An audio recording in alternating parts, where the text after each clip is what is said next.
Hey there, Ask a Christian family. It's Amy back again with our third and final installment on some of our beginners Bible study tips. Although I will freely admit that I hadn't employed these questions in my own life until about 4 years ago when my friend shared them with me. But since then, they have completely enriched my Bible study, my understanding of who God is, my sermons, and so I want to share them with you today as well. Additionally, the first question in these 5 is mostly for your personal benefit, your personal study, but questions 2 through 5 can be used as an impromptu Bible discussion starter. So if you're ever caught in a situation where you're expected to come up with something on the spot, you can pick almost any Bible story or any Bible passage and apply these questions and have a really rich study, a really rich discussion. So here they are. Question number 1 is, what don't I understand?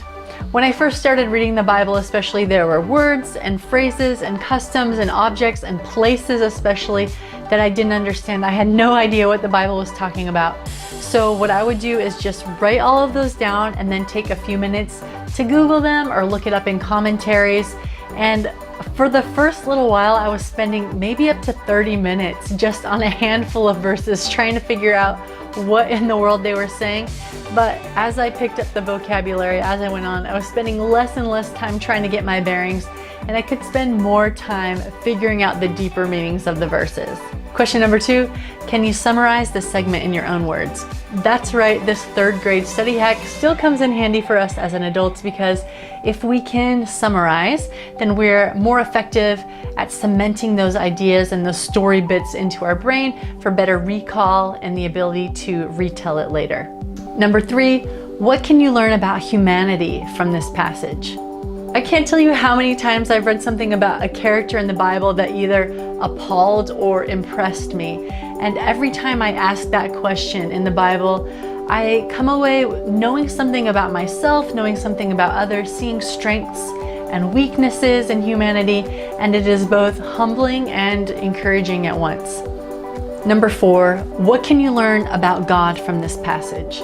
Now, a lot of the Bible deals with the beauty of the character of God and how he interacts with a fallen world. So most of what I know about the goodness of God comes from asking this one question.